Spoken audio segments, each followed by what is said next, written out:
ये जो अभी भाजपा में गई है नेत्री नागू कांग्रेस वाली, तो ये छोटे मोटे जो टटपुंजे घूम रहे हैं उनसे मैं डरने वाला हूँ क्या? टटपुंजों से। हनुमान जी आप तो मोदी की गोदी में बैठ गए और मेरी भी कोई सीढ़ी आ जाती तो। और जब विधानसभा चुनाव हो गए, इस दरमियान कांग्रेस और बीजेपी ने चालाकी करी कि लोकसभा में लड़ नहीं ले, इसलिए मेरे ही नाम के किसी व्यक्ति को, ये जो अभी भाजपा में गई है नेत्री नागू कांग्रेस वाली, ये और बीजेपी के लोग पकड़ के लाए कि एक चिट्ठी लिख दो झूठी कि हमें बोतल का चिन्ह चाहिए। मुझे जानकारी नहीं थी, हमारी नई नई पार्टी थी, लोकसभा का सोचा कि लड़ेंगे कि नहीं लड़ेंगे, और उन्होंने बोतल का चिन्ह मेरा छीन लिया कांग्रेस बीजेपी ने मिलकर। भाइयों मैं संघर्ष की गाथा आपको बता रहा हूं।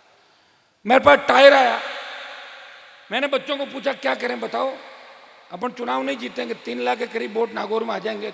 तो इन्होंने कहा कि मोदी जी का साथ दो। आपने कहा मोदी जी से गठबंधन करो। गठबंधन हो गया मोदी जी से। गठबंधन करने के बाद नागौर का ठगों का एक अध्याय मैंने समाप्त कर दिया, गठबंधन करके खत्म किया एक अध्याय को। मैं दिल्ली गया, कई लोगों को पेट में दर्द हो गया, अरे यहीं क्यों बैठा है, तो मोदी के साथ बैठ रहा है, अमित शाह की मीटिंग के साथ बैठ रहा है। बच्चे रोज सोशल मीडिया पे कहते थे हनुमान जी आप तो मोदी की गोदी में बैठ गए, आप तो मोदी की गोदी में हो, आप किसान विरोधी। किसान बिल आए, हरियाणा पंजाब उत्तर प्रदेश के किसान नेताओं ने मुझे कहा कि आप राजस्थान की उस धरती से आते हो जहां से वीर तेजाजी महाराज ने गौ रक्षा के लिए 1000 साल पहले बलिदान दिया। हनुमान जी आज तक तो हरियाणा यूपी और दिल्ली आप लोगों में लड़ा था, इस राजस्थान का ऋण हम मानेंगे। आप किसान के बेटे हो, मोदी की सत्ता को छोड़ो और दिल्ली जयपुर NH8 को जाम करो और आप अपनी ताकत को पहचानो। किसान कौम तकलीफ के अंदर है। भाइयों मेरी पार्टी का गठन जय जवान जय किसान के नारे के साथ हुआ था।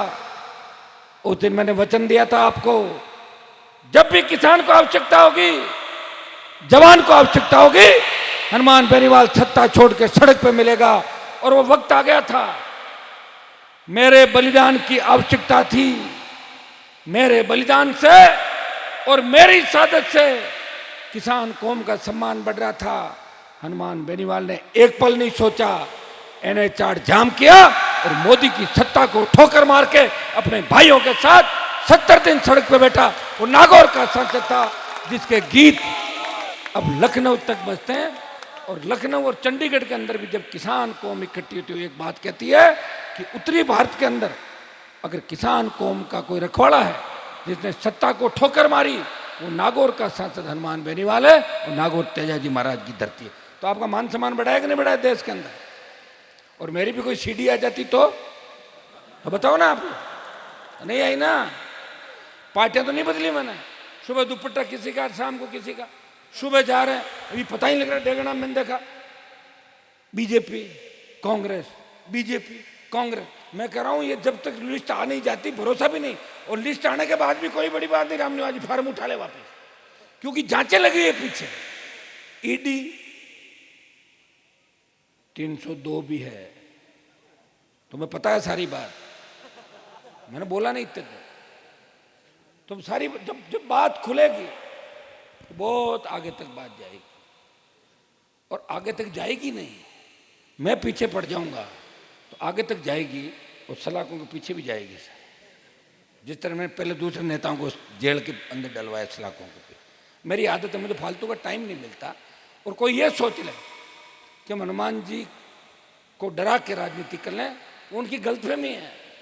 मैं मोदी और अमित शाह से नहीं डरा, उनकी ईडी CBI से नहीं डरा। तो ये छोटे मोटे जो टटपुंजे घूम रहे हैं उनसे मैं डरने वाला हूँ क्या? टटपुंजों से इनको रगड़ के रख दूंगा नागौर के अंदर। 18 में 23 में चटनी बना दूंगा इनकी हर जगह, आप चिंता नहीं करें।